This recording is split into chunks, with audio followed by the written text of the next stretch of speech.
What up, y'all? It's your boy, Mr. Downtown Ray Melo, and you're listening to the Entertainment Report on iHeartRadio, live from Dubai for Friday, September 2nd, 2016, delivering some major stories and trends going on in the world of entertainment and beyond. You can follow the show on Facebook, Twitter, or Instagram, facebook.com/The Entertainment Report with Ray Melo, that's RAYMELO, on Twitter at The Enter Report, or on Instagram at The Entertainment Report. You can listen to the show anytime you want on iHeartRadio. Just go to iHeart.com or your iHeart phone app, search for The Entertainment Report, and it'll take you to the page. Beauty and the Beast fans got a first look at Emma Watson and Dan Stevens in Disney's new sneak peek trailer for the upcoming live-action film. In the video posted to YouTube, Watson and Stevens are seen at table read for the film, rehearsing lines as Belle and the Beast. The film's director, Bill Condon, says, "I was so excited to hear that Disney was thinking about doing a live-action version of Beauty and the Beast. When something is so perfect, why get near it? The answer is technology has caught up with the ideas that were introduced in the movie." The sneak peek gives a more in-depth look at some of the film's scenery and at two of its most beloved characters, Lou Marie and Cogsworth, voiced by Ewan McGregor and Sir Ian McKellen. The film is slated to premiere in theaters on March 17, 2017. Naomi Watts is trying to determine what is a nightmare and what is real in the first trailer for the upcoming psychological thriller Shut-In. The clip, released Wednesday, features Watts as a widowed child psychologist living in a rural New England who is taking care of her paralyzed son, played by Stranger Things alum Charlie Heaton. Things start to get weird once she takes on a new client played by Jacob Tremblay of Room fame, who suddenly disappears in the middle of the night. Now, as she rushes to find her patient, Watts begins having nightmares and wonders if she is being haunted by the boy. She explains to a fellow doctor played by Oliver Platt, "Something is going on, and it's not just in my head. I can prove it. You have to believe me." Directed by Farron Blackburn, Shut-In arrives in theaters November 11th. Mark Ruffalo has taken to social media to address fans upset at the cast of Mac Bomer as a transgender character in the upcoming film Anything. Ruffalo, who's an executive producer of the film, wrote on Twitter Wednesday, "To the trans community, I hear you. It's wrenching to see you in this pain. I'm glad that we're having a conversation. It's time." He continued, "In all honesty, I suggest Matt for the role after the profound experience I had with him while making The Normal Heart." Ruffalo's response comes after fans and members of the LGBT community expressed their disappointment that Bomer would be taking on the role instead of a real trans woman. He also added, "The movie is already shot and Matt poured his heart and soul into this part. Please have a little compassion. We are all learning." Bomer has yet to respond to the controversy. Anything, directed by Timothy McNeil, will feature Bomer's character befriending a suicidal man who moves from Mississippi to Los Angeles after his wife's death. The film currently has no release date.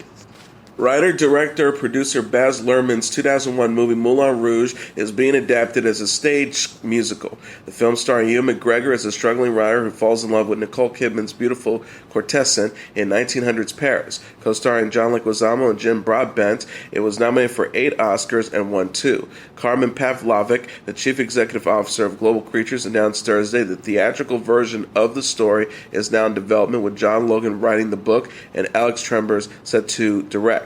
The production timeline and opening venue will be revealed at a later date, she says. Luhrmann said in a statement, "I first encountered Alex Trembers through the remarkable and inventive production of Bloody Bloody Andrew Jackson and the brilliance of Here Lies Love. I immediately recognized the young director's creative spirit and felt we shared similar sensibilities and instincts. So I'm tremendously happy to celebrate that Moulin Rouge will be under his direction and that the book will be the creation of the gifted Tony Award-winning playwright John Logan, whose writing I also admire deeply.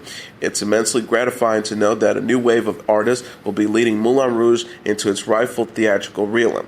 Pavlovic added, "Baz Luhrmann and Catherine Martin are so special to Global Creatures, and I'm thrilled that we have the opportunity to partner with them once again to bring their groundbreaking work to the stage.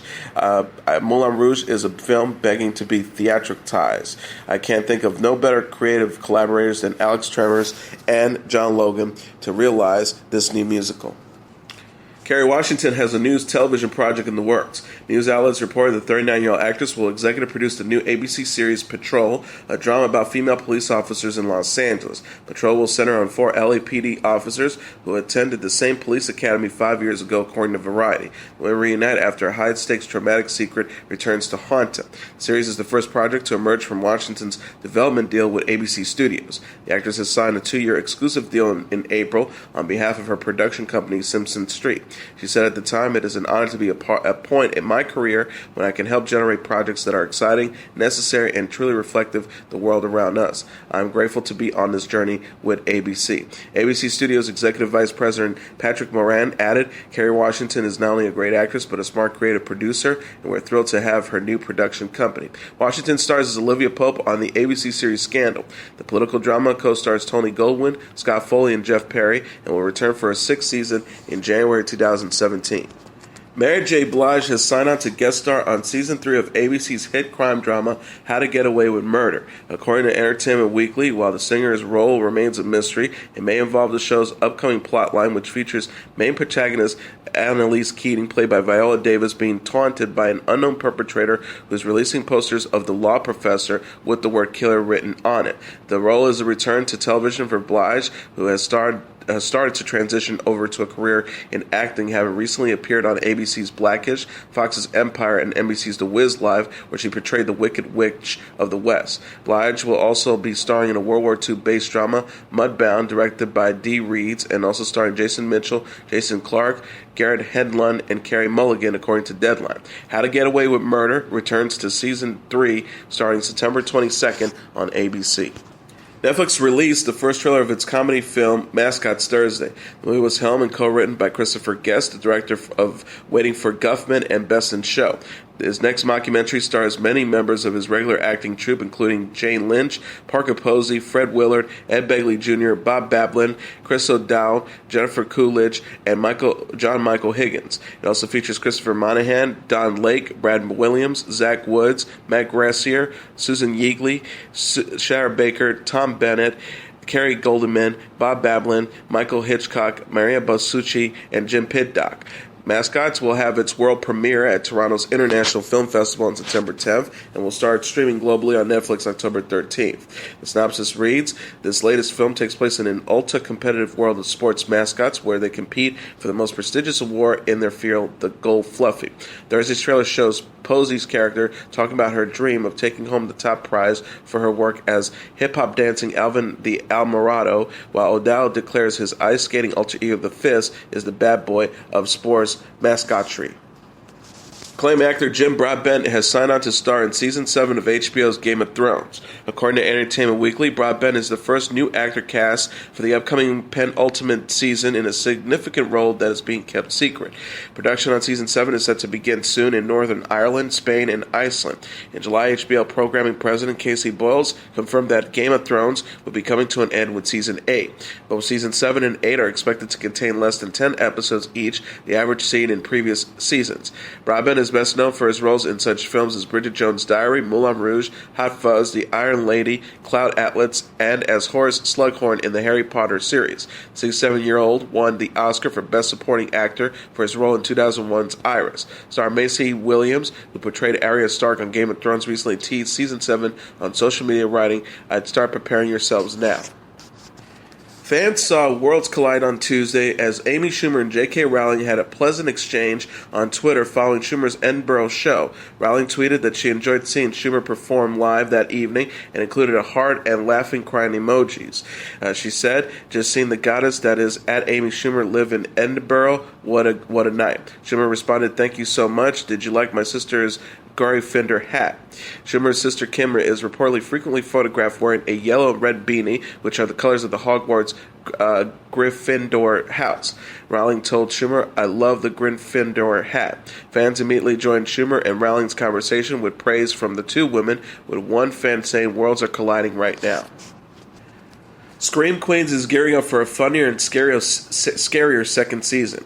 The Fox Horror Comedy released a new promo Wednesday featuring Emma Roberts, John Stamos, Lea Michele, Taylor Lautner, and Jamie Lee Curtis, among other stars. First look previewed include footage of Roberts and Stamos' character, Chanel Oberlin, and Dr. Brock Holt getting close in a movie theater. The promo also includes interviews with the show's extensive cast. Roberts says it's a whole new location. We're out of the sorority house, and we're into the hospital now. I love that it's a little bit darker. I mean, the hospital setting gives it kind of a more eerie vibe. Lautner added, if you like the first season, you're going to love the second. It's funnier, it's scarier, it's always pushing more boundaries. Roberts had said on Watch What Happens Live in July that she'd be happy with either Stamos or Lautner as her new love interest. Scream Queen Season 2 will premiere on September 20th. ABC and the Television Academy have released an initial list of actors who will be handing out trophies at the 68 Emmy Awards on September 18th. The annual awards show will be hosted this year by Jimmy Kimmel. It says scheduled presenters include Anthony Anderson, Aziz Ansari, Kristen Bell, Priyanka Chopra, James Corden, Taraji P. Henson, and Randall Park. More presenters are expected to be announced. Anderson's Blackish co-star Tracy Ellis Ross is up for an Emmy for her work on the show. Ross's mother, 72-year-old music legend Diana Ross, took out a full-page ad in The Hollywood Reporter to congratulate her daughter on her nomination.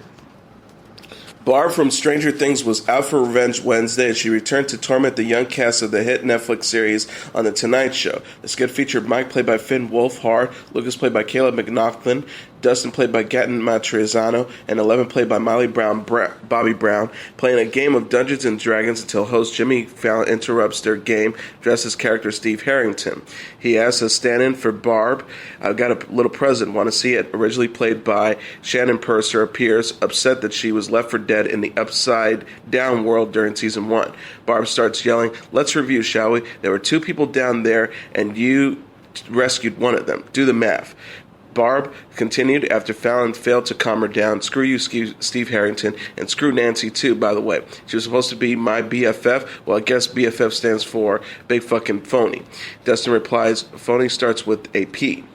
Barb then reveals that she had given their friend Will back to the Demogorgon in exchange for freedom. It was then that Will communicated using the show's signature Christmas light wall to spell out his thoughts. She concluded, Barb's getting her new Netflix spin-off, Orange is the New Shit.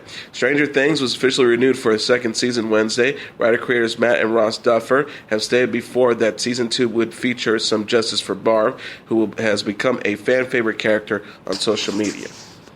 And in a related story, Stranger Things stars Miley Bobby Brown showcased a hidden talent Wednesday on The Tonight Show when she rapped Nicki Minaj's verse from Monster. Brown, who portrays 11 on the hit Netflix series, recreated the verse from the Kanye West song. It also features Rick Ross and Jay-Z during a game of Stranger Strings alongside host Jimmy Fallon and castmates Finn Wolfhard, who plays Mike, Caleb McLaughlin, who plays Lucas, and Gaten Matrizzano, who plays Dustin. The game involved the young cast reading cards that revealed strange facts about each other, with everyone spraying with silly strings who they thought it belonged to.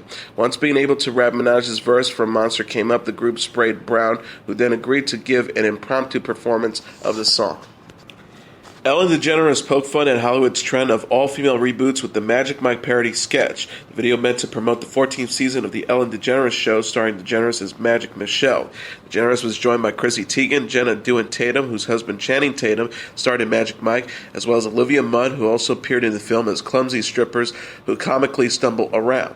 Oprah Winfrey's head also makes a brief cameo superimposed on top of another woman's body. DeGeneres says, for some reason I thought it would be a good idea to have Jenna teach me some dance moves. She kept telling me to drop it way down low, so now my down low hurts really, really bad. I have new respect for strippers. Give them more than singles, you guys. Winfrey and Channing Tatum will appear as guests on Season 14's premiere of The Ellen DeGeneres Show, set to air next Tuesday. Renowned action movie star Jackie Chan is to be presented with the Governor's Award in November, the Board of Governors of the Academy of Motion Pictures Arts and Science announced. Also set to receive honorary Oscars at the ceremony on November 12th at the Ray Dolby Ballroom at Hollywood and Highland Center in Los Angeles are film editor Ann V. Coates, casting director Lynn Stallmaster, and documentary filmmaker Frederick Wiseman. Academy President Cheryl Boone Isaac said in a statement Thursday, the honorary award was created for artists like Jackie Chan, Ann Coates, Lynn Stallmaster, and Frederick Weiss, true pioneers and legends of their craft. The board is proud to honor their extraordinary achievements, and we look forward to celebrating with them at the Governor's Awards in November. Chloe Grace Moritz and boyfriend Brooklyn Beckham have reportedly called it quits. Sources told Page Six that Beckham, the 17-year-old son of retired soccer star David Beckham and designer Victoria Beckham, have returned to England in the wake of the split. Insider said Moritz and Beckham were both in Los Angeles over the past few weeks, but were no longer seeing each other. Beckham was recently spotted solo at the Nice Guy restaurant in West Hollywood. Moritz had confirmed she and Beckham were officially dating in an interview with The Talk in May. The actress said that they previously kept their relationship under wraps to avoid attention from the public. She revealed at the time, "We've been off and on together for a couple years now. We just made it kind of official. We were always running from paparazzi, running from people taking pictures of us." Moritz and Beckham seemed a happy couple in August when Beckham said on Instagram that he was keeping the actress safe. Moritz had recently vented, however, about how her relationship with Beckham overshadows her career. The Neighbours 2 star said in the September issue of Glamour UK, "Seriously, you don't know how often I'm just described as his girlfriend, and you think, well, I've been acting for 13 years, but don't worry." Moritz is known for the films Kick-Ass and Carrie, and will star in the new thriller November Criminals with Ansel Elgort. She is also slated for the adaptation of the Susan Callahan novel Brain on Fire. Drake and Rihanna appeared to confirm dating rumors by kissing on stage Wednesday in Miami.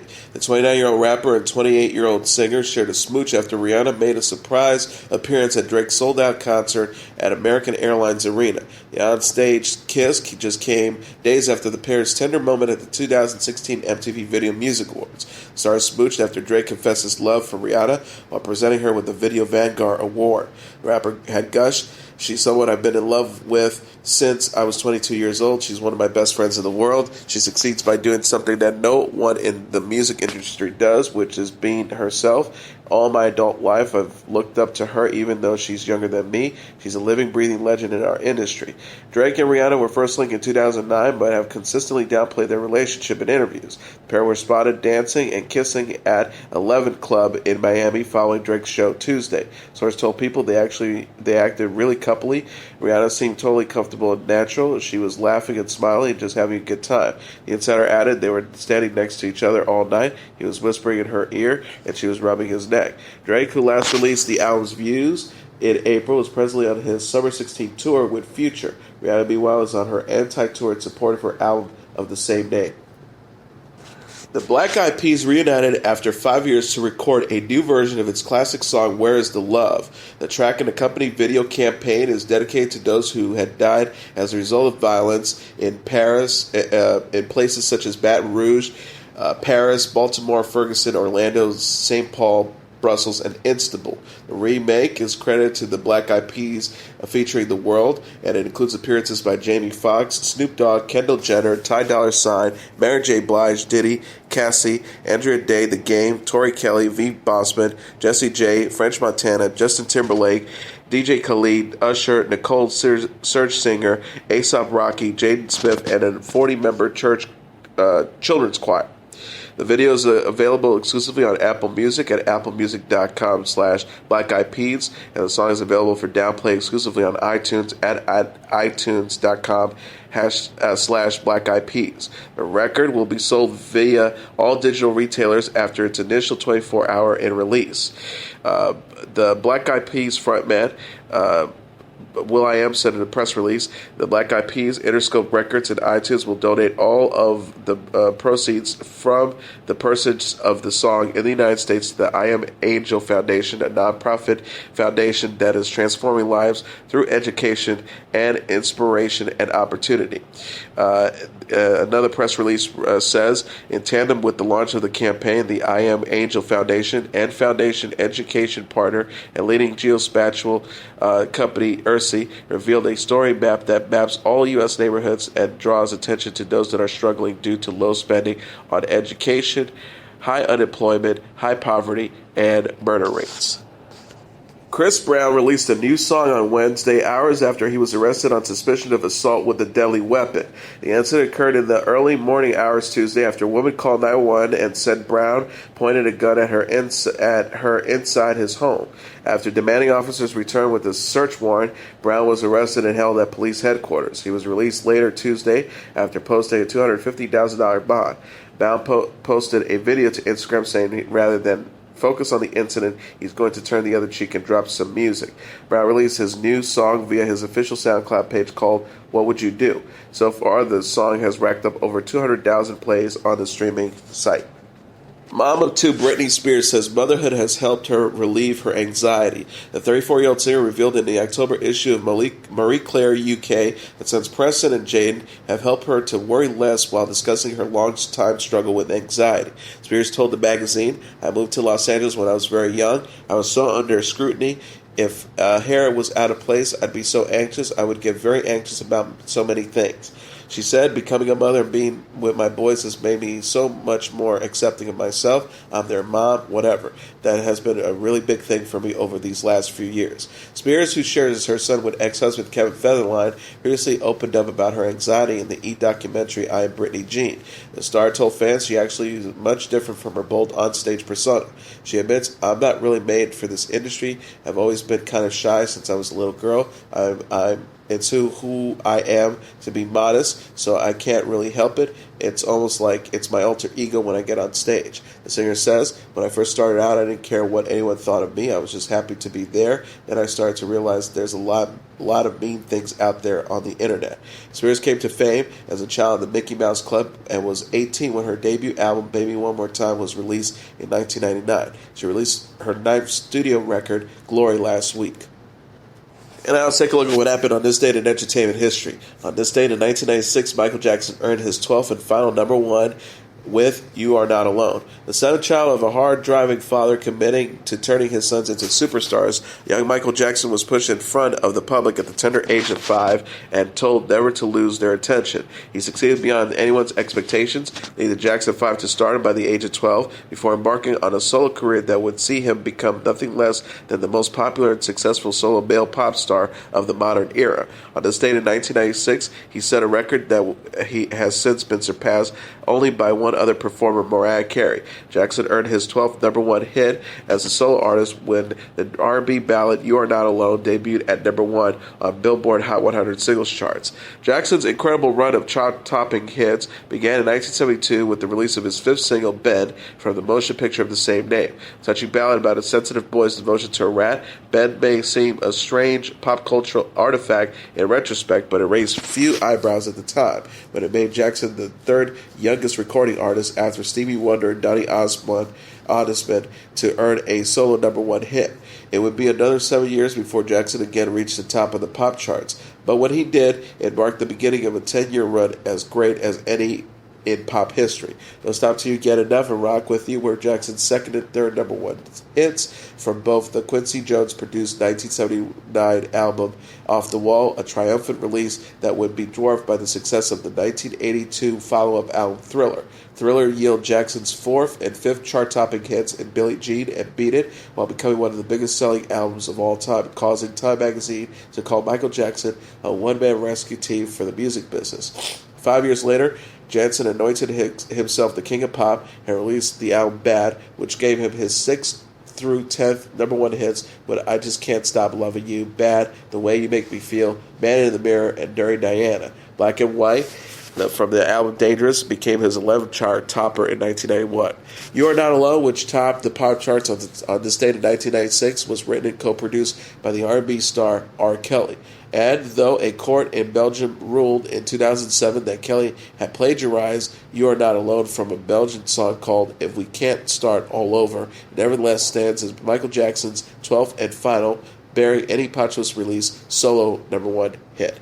And that's your entertainment report for Friday, September 2nd, 2016. I'm your host, Mr. Downtown Ray Melo. I'll be back on Tuesday to deliver some major stories and trends going on in the world of entertainment and beyond. You can follow the show on Facebook, Twitter, or Instagram. Facebook.com/The Entertainment Report with Ray Melo. That's RAYMELO. On Twitter at The Enter Report, or on Instagram at The Entertainment Report. You can listen to this episode or any previous episodes of The Entertainment Report anytime you want on iHeartRadio. Just go to iHeart.com or your iHeart phone app, search for The Entertainment Report, and it'll take you to the page.